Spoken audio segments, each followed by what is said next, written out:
My friends, if we are to begin this journey together, let us begin with a simple but profound recognition. Most of what you believe to be your life, your struggles, your triumphs, your failures, even your identity, is not your own. It is the world's. It is the hypnosis of the collective mind, the universal belief in separation from God, the belief in life lived apart from an infinite presence. You were born into this atmosphere before you ever spoke a word, before you ever made a choice, before you ever asked a question. And because you came into it unknowingly, you accepted it unquestioningly, you assumed that what the world presented to your senses was reality. But you see, the appearances of the world are never reality. They are the dream state of humanity, the universal mesmerism that covers the truth of being like a veil. This hypnosis of the world mind is why fear seems natural, why lack seems threatening, why disease appears powerful, why conflict feels personal. Not because these conditions hold any actual power, but because the mind trained by the world accepts the visible as cause rather than effect. It believes that life is governed from without rather than from within. And so men and women spend their years trying to change the outer picture, unaware that every picture is the outworking of consciousness, and that the moment consciousness is lifted, the picture must change of its own accord. We are not here to improve the dream, nor to resist it, nor to manipulate it. We are here to awaken from it. The purpose of this work is not to give you a better world, but to reveal the world as it is when you see through the mist of hypnotic belief. You will discover that nothing separates you from harmony but the acceptance of appearance as power. You will discover that nothing blocks the flow of abundance but the belief that supply comes from persons and conditions. And you will discover that nothing obstructs your peace but the notion that you are a human being struggling through a human experience. When Jesus said, "My kingdom is not of this world," he was not speaking of another location, another dimension, or another realm. He was speaking of consciousness. Your consciousness, when it is free of the world mind, the kingdom of God is within you, not in the heavens, not in the future, not as a reward for good behavior, but as the ever-present reality obscured only by belief in separation. So we begin by acknowledging this. The suffering of the world is not imposed upon you by God, nor is it the truth of your being. It is the product of a hypnotized sense of life. And the moment you recognize this, even faintly, the spell begins to lose its hold. The dream begins to thin. The veil begins to open. And what shines through that opening is the reality you have never been separated from, the presence you have never lacked, the harmony you have never truly lost. Let us, then, set aside the temptation to fix appearances and instead learn to see beyond them. For as long as you attempt to rearrange the outer world, you remain asleep to the inner truth. But the moment you turn within, quietly, without demand, without fear, without effort, you will begin to sense the gentle whisper of the infinite announcing itself, "I am here. I am your life. I am your sufficiency. I am your peace." And in that recognition, the great hypnosis begins to dissolve. This is the first step on the path, recognizing the world mind for what it is and yourself for what you are. As we proceed, let us look more closely at this thing we call the world mind, for unless you understand its nature, you will continue to attribute to yourself what never belonged to you in the first place. The world mind is not a personal intelligence. It is not your thinking, nor is it the thinking of any one individual. It is the accumulated belief of the human race, the universal sense of separation from God, and it operates impersonally through every mind that is not awake to the presence within. From the moment you enter this world, you breathe in this atmosphere of universal fear and ignorance as naturally as you breathe the air before you can speak your first word. The world mind has begun to instruct you that your safety lies in the outer world, that your supply lies in material resources, that your health lies in the condition of the body, and that your worth lies in the opinions of others. You are taught to measure life by appearances, to judge reality by the senses, and to trust only what can be seen, touched, counted, or controlled. And all of this is accepted without question, because no one tells you otherwise. Thus, humanity grows up with a sense of life that is fundamentally hypnotic. People react automatically to the suggestions of the world mind. They fear financial lack, not because lack is real, but because the world mind believes in limitation.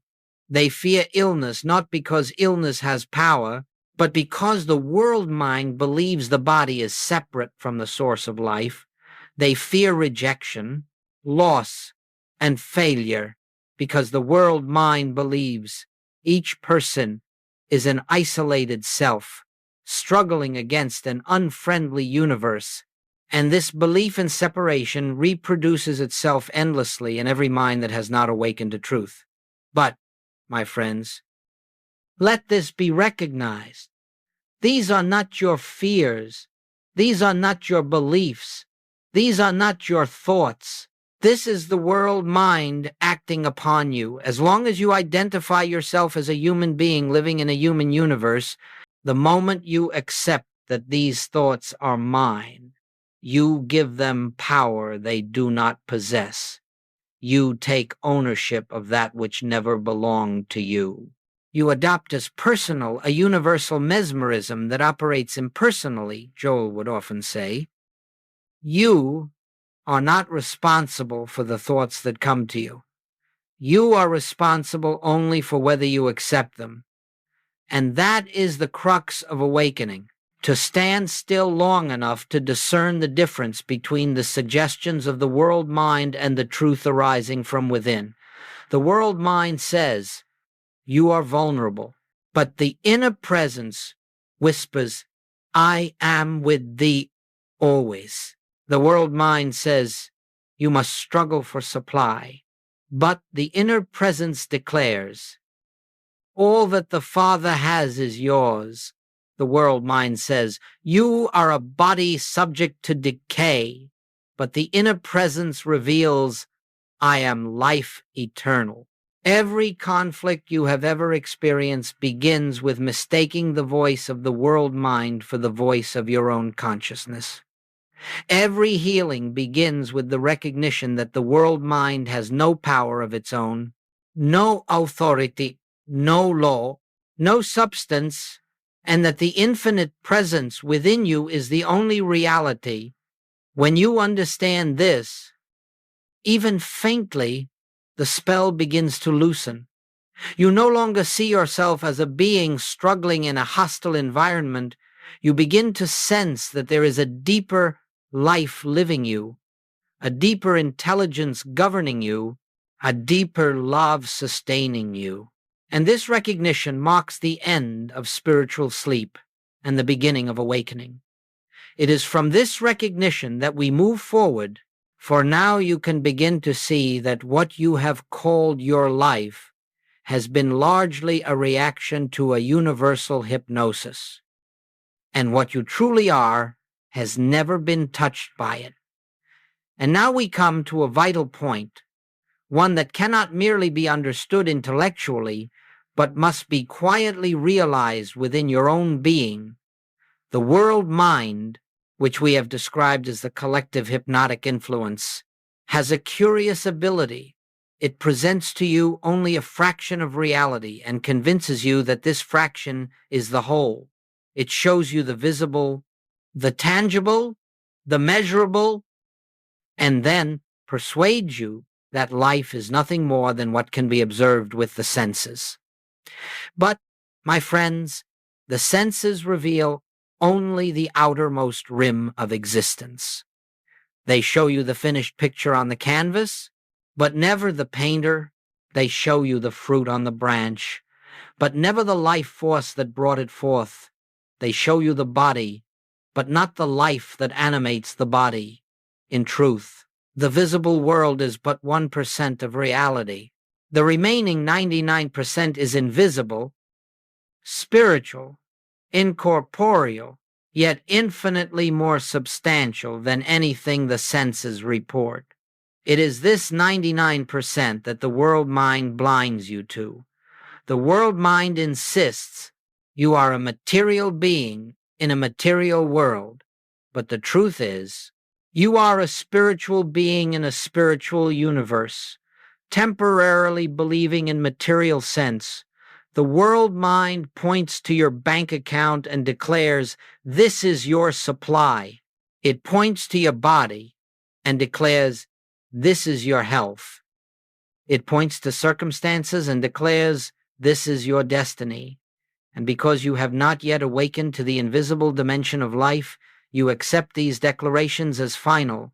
But I say to you, with all the authority of the infinite behind it, nothing the senses show you is self-governing, self-existent, or self-created. Every visible form is an effect, never a cause. The cause, the substance, the life, the law, all of it lies in the unseen realm of consciousness.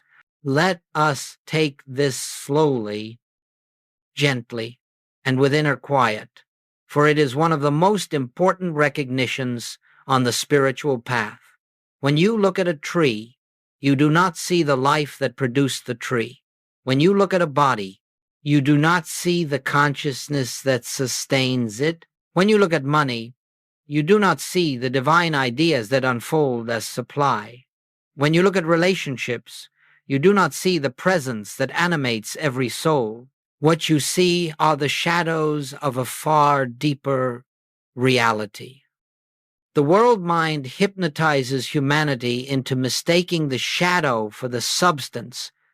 It convinces you that the pictures on the screen are the source of your experience, never showing you the projector behind them, and so you try to change your life by changing the shadows, rather than awakening to the light that produces them. This is why men and women struggle endlessly with conditions of health, conditions of finance, conditions of relationship, never realizing that these conditions are only the outer garments of their inner state. They rearrange the surface of life, but the surface is only 1%. The 99% remains untouched, unseen, unrecognized, and because consciousness is cause, the outer forms inevitably return to their previous patterns. When Jesus said, "Judge not according to appearance," he was not calling for moral restraint. He was giving you the key to liberation. He was saying, do not accept the 1% as the truth. Look through it. Look beyond it. Look within. For within you lies the 99%, the divine presence, the infinite storehouse, the eternal life that never fades, never weakens, never diminishes. The moment you cease living by appearances, even momentarily, and rest in the invisible presence, the outer world begins to reorganize itself according to the harmony of the inner. You are no longer reacting to shadows, but recognizing the reality behind them. And this recognition is the beginning of spiritual vision. Let us pause with this. Reality is not hidden from you, it is only hidden from the senses. Your task is not to change the visible, but to awaken to the invisible that governs all. From this point forward, our work shifts from correcting surface problems to recognizing the spiritual substance beneath every appearance, and as this recognition deepens, the hypnosis of the world mind loses its power, and you begin to see life as it truly is, not as the senses have trained you to believe. Now, my friends, once you understand that the world you have been reacting to is but a hypnotic presentation of the world mind, and that the senses show only the outermost fraction of reality, the question arises naturally: how do we awaken? How do we break the spell that has held us since birth? And the answer may surprise you, for it is not found in effort, nor in resistance, nor in mental struggle of any kind. You awaken from hypnosis the moment you stop fighting the shadows and begin to recognize their unreality. You see, no one ever emerged from a dream by wrestling with the images in the dream. You awaken by realizing they have no life apart from the consciousness that beholds them. And so it is with the world mind. The more you resist its appearances, the more real they become to you, the more you fear them, the more power you attribute to them. But the moment you quietly observe them without accepting them as authority, the spell begins to dissolve. This is why the spiritual path always begins with stillness. Be still, the psalmist said, and know that I am God. Do you see? Stillness is the doorway. Not frantic prayer, not desperate affirmations, not trying to impose truth upon appearance, but stillness. For in stillness, you step out of the reactive mind and into the awareness of the presence that has always been here. Goldsmith would say, stand still inside yourself. That is the secret. The moment you stand still, the mesmeric pull of the world mind loses its grip. You begin to see that the fear you felt a moment ago was not your fear. The suggestion of lack was not your belief. The impulse to panic was not your nature. It was all the activity of a universal hypnotism that only functions as long as you agree with it. So let us take a very practical approach. The next time a fear arises about money, health, family, future, or any other appearance, do not run with it. Do not try to overcome it. Simply pause, stand still inwardly, recognize this is appearance, not reality. This is the world mind presenting its illusion. I do not need to accept it as mine. That pause, that refusal to react, that moment of inner silence, that is the beginning of awakening. You have stepped out of the dream long enough to remember that you are not the dreamer, but the awareness behind the dream.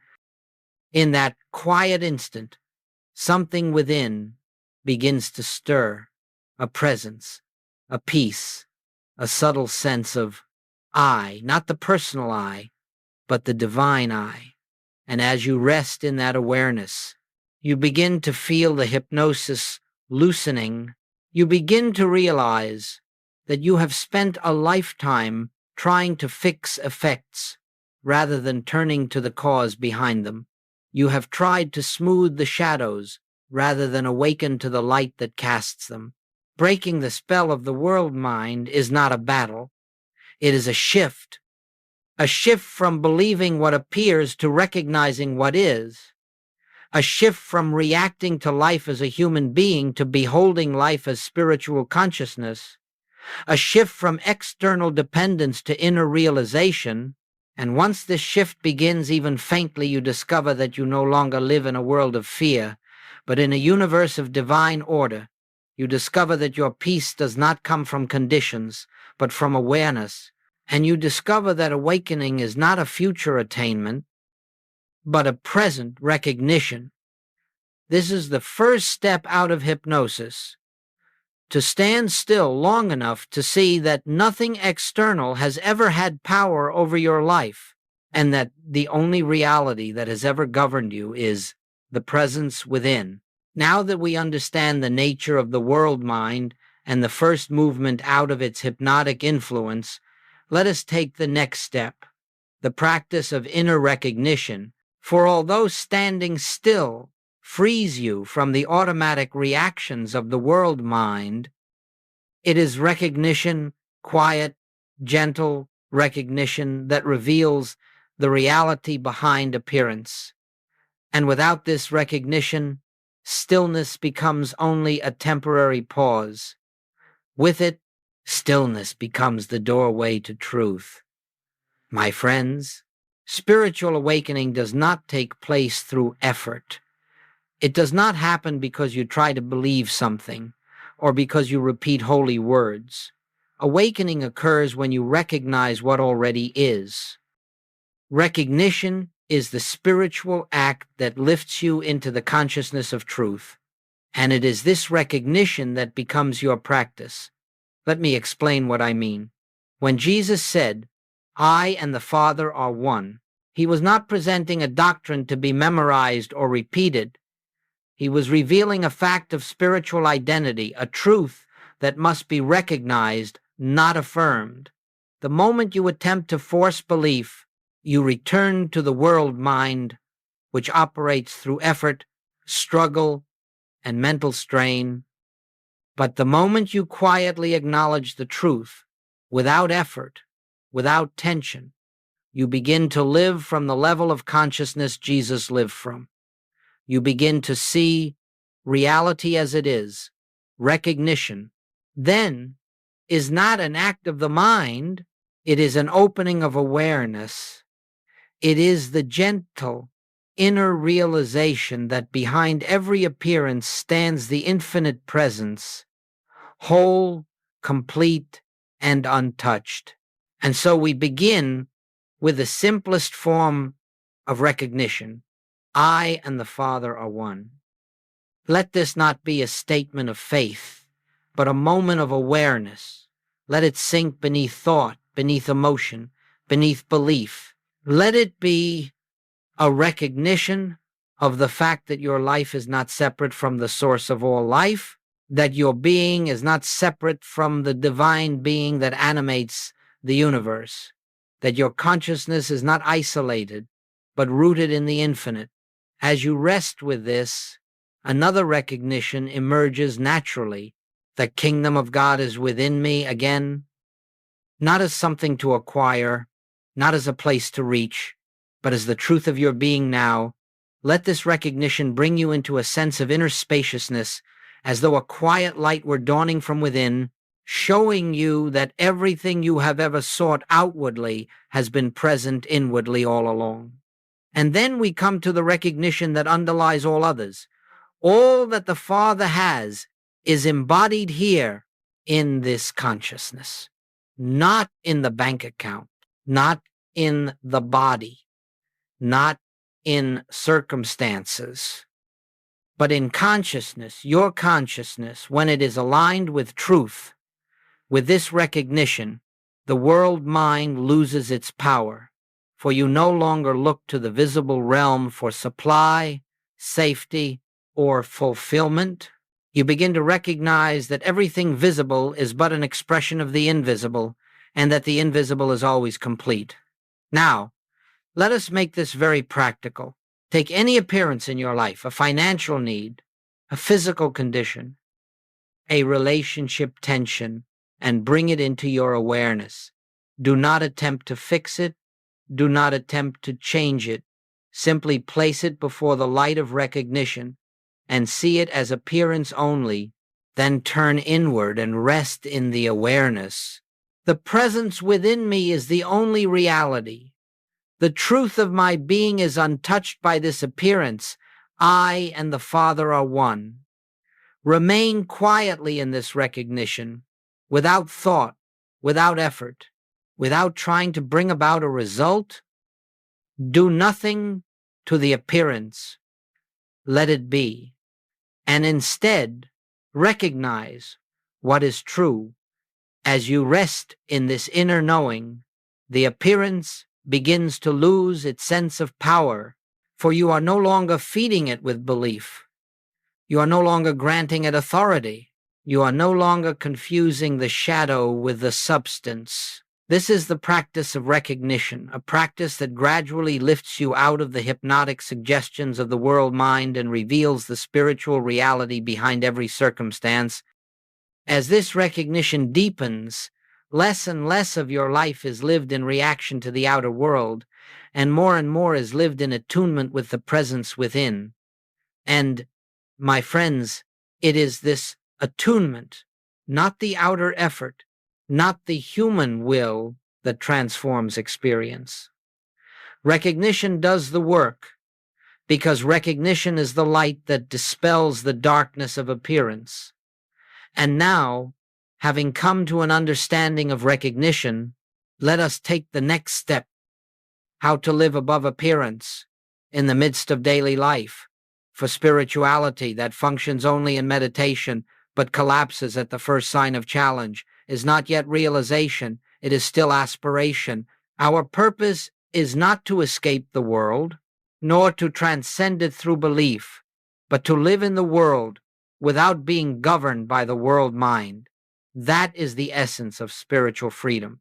You see, the world will continue to present appearances. That is the nature of the sensory realm. Bodies will show symptoms, bank accounts will fluctuate, relationships will shift, nations will rise and fall, circumstances will change, the outer picture will always be in motion. But the question is, will you move with it? Will you permit every wave of appearance to govern your peace, your decisions, your inner state, or will you stand in the awareness that behind the motion of form is the stillness of spiritual reality? To live above appearance means that you no longer grant authority to the surface of life. You may acknowledge what the senses report, but you do not accept it as cause.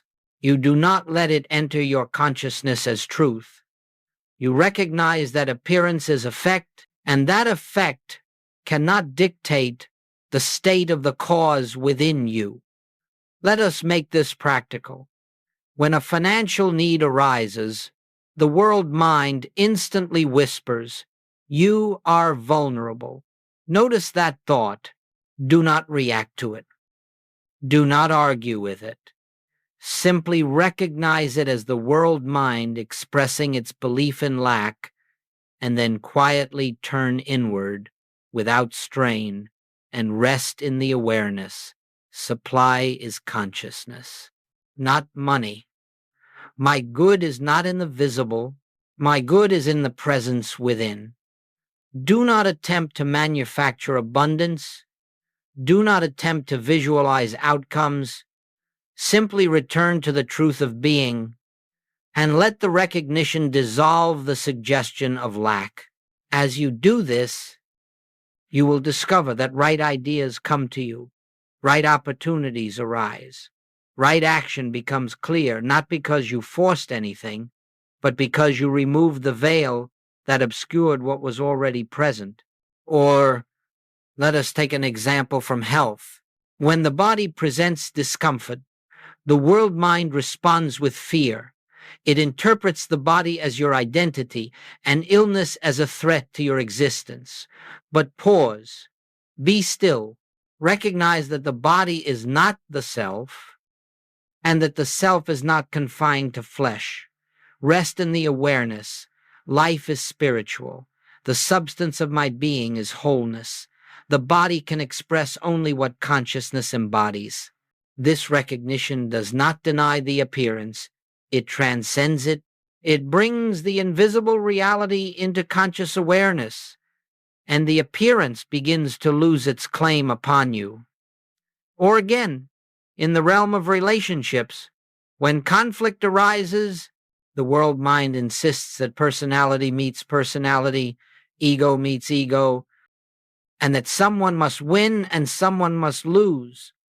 But spiritual vision recognizes the same presence that lives in me lives in all. The Christ in me beholds the Christ in the other.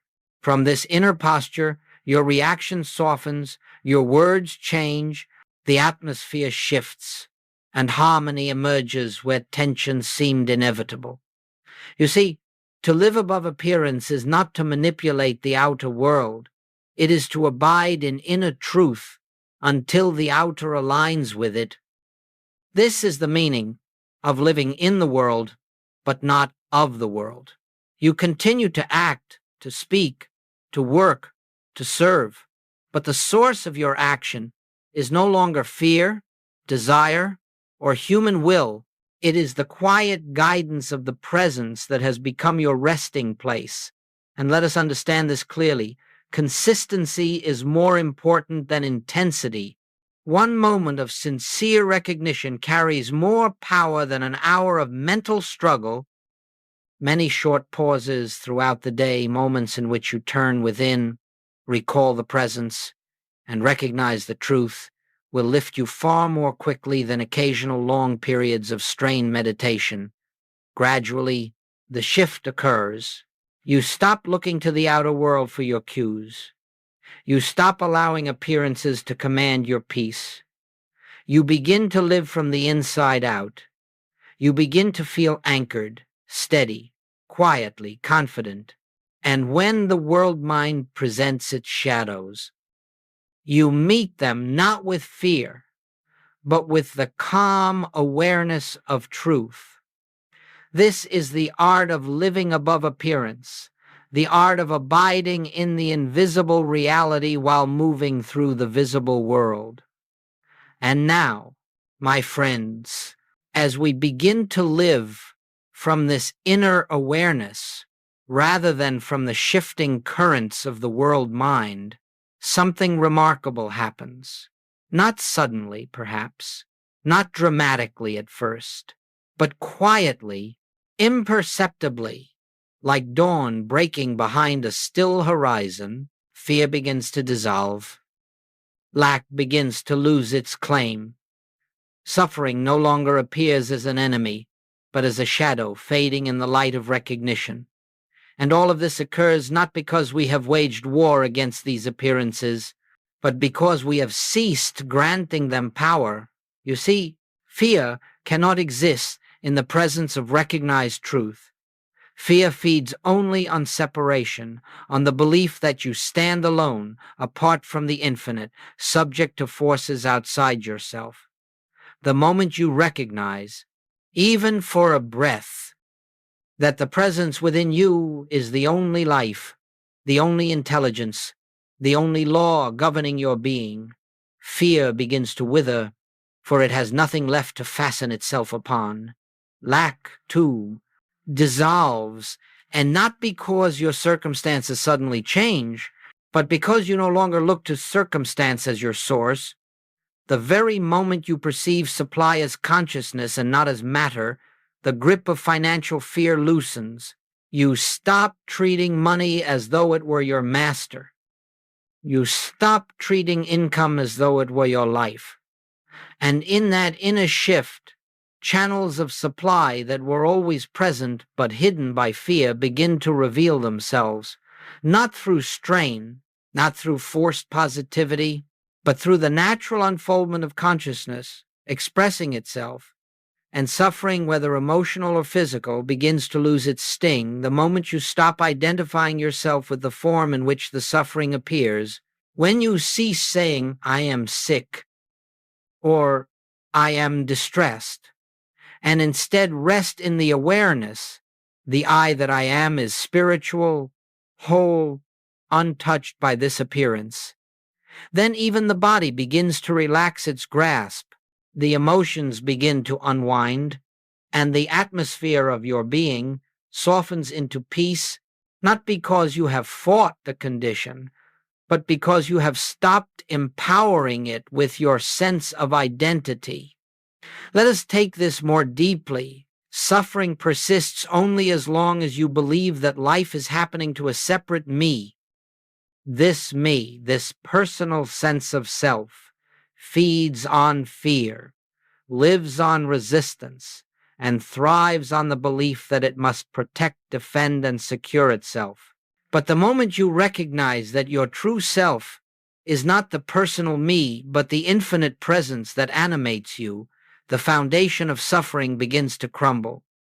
And so, the dissolution of suffering is not a process of overcoming anything. It is the quiet recognition that there is no separate self to suffer.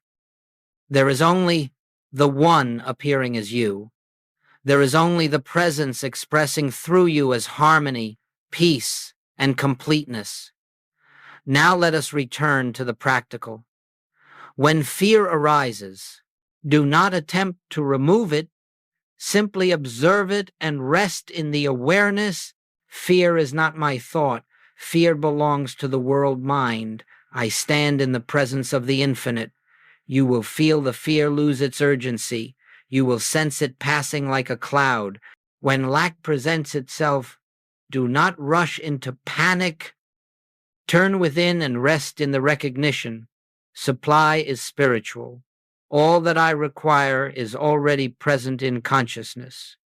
A quiet confidence will arise, not bravado, but the assurance of inner sufficiency. When suffering comes, do not identify with it. Gently declare inwardly, I am not the body, I am not the emotion, I am the presence that beholds these appearances. Peace will begin to permeate the experience, even before conditions change.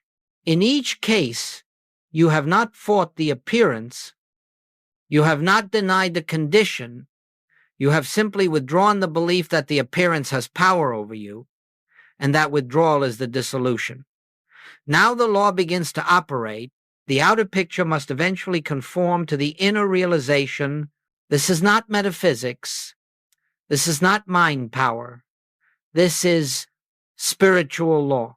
Consciousness is cause, form is effect.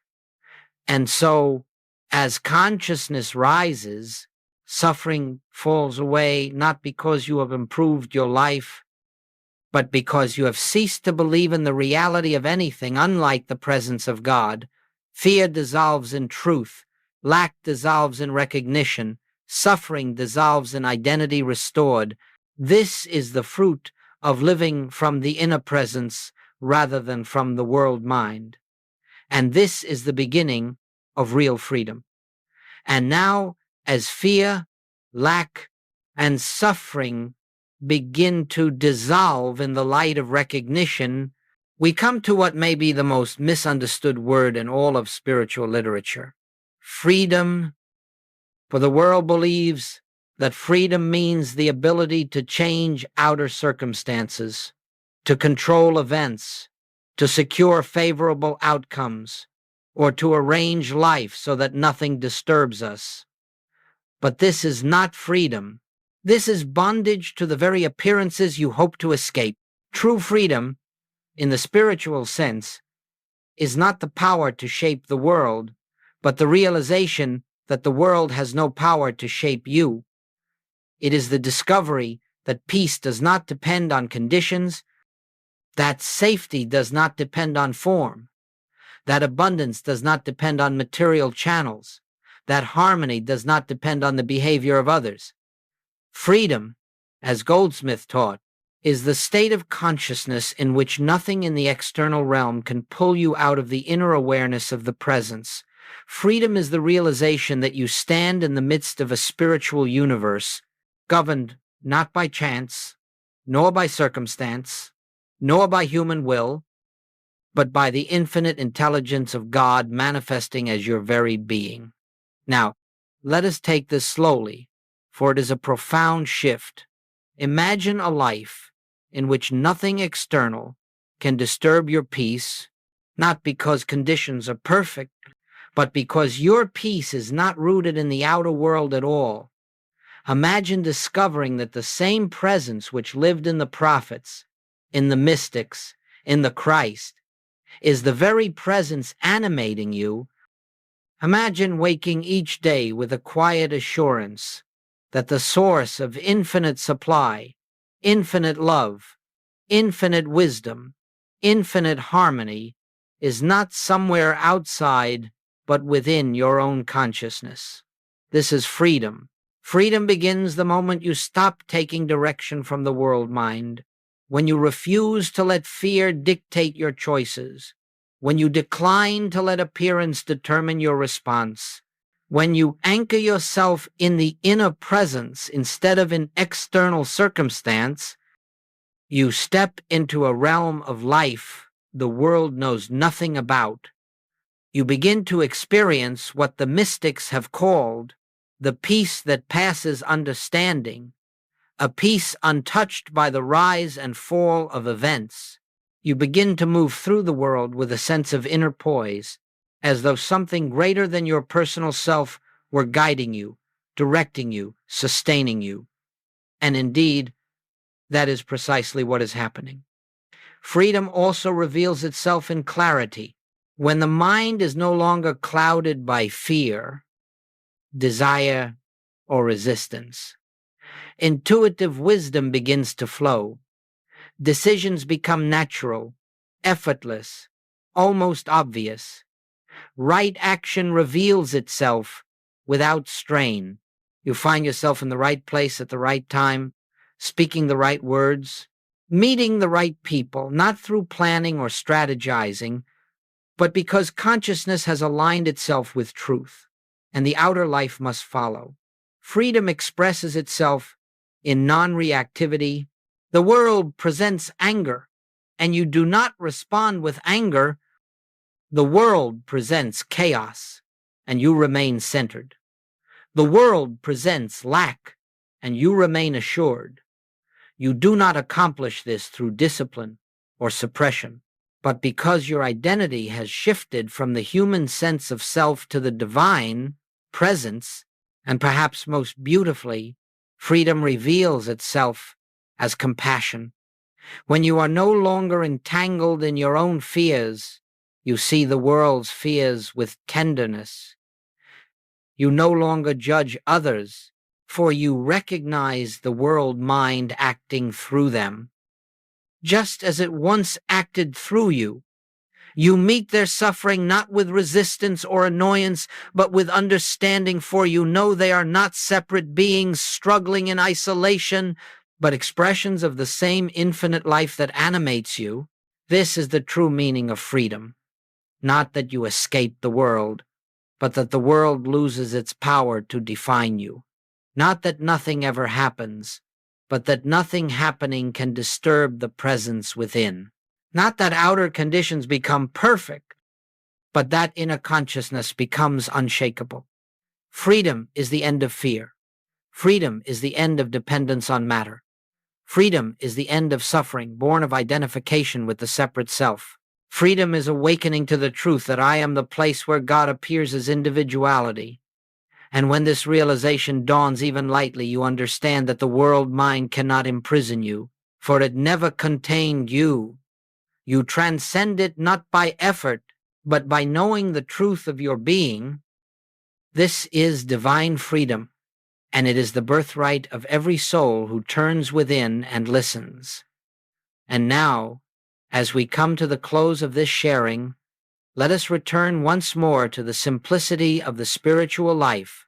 For all that we have spoken of the world mind, appearance, recognition, freedom, comes down to a single, quiet truth. The reality you seek has always been present, not far off, not hidden, not withheld, but here, now, as the very essence of your being. You see, the spiritual journey is not a journey of becoming. It is a journey of remembering. Remembering what has always been true.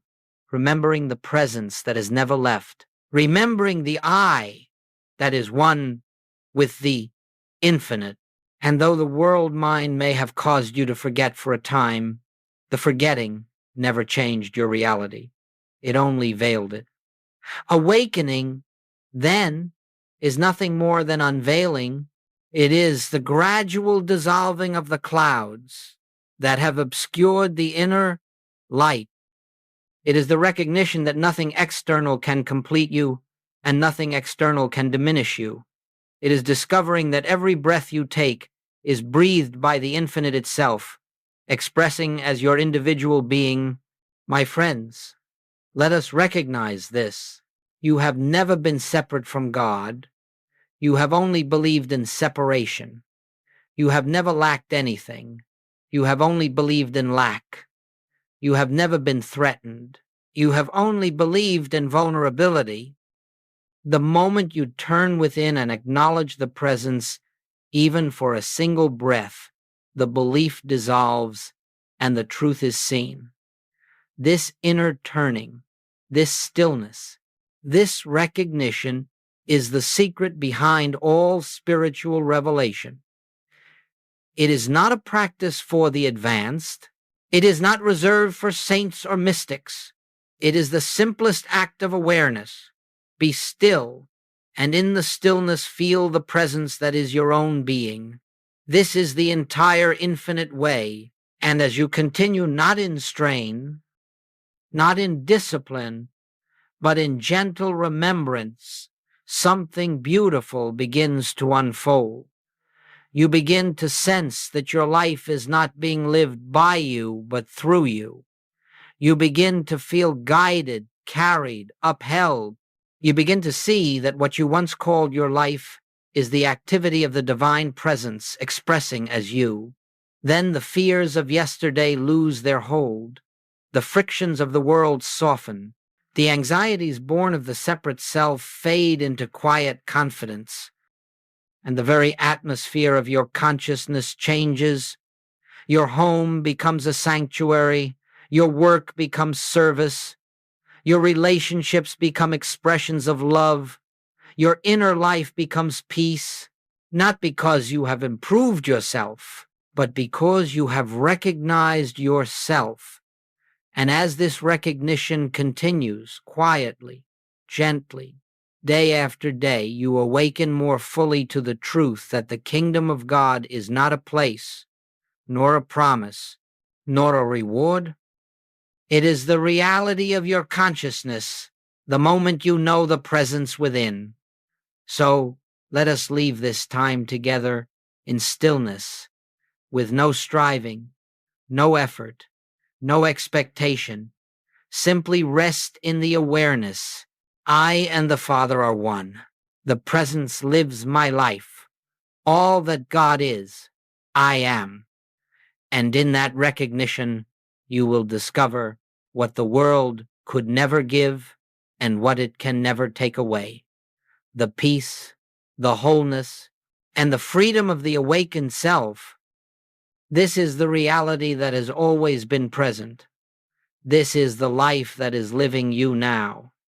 This is the truth that needs only your recognition to be revealed. Let us rest in that truth quietly, silently, gratefully.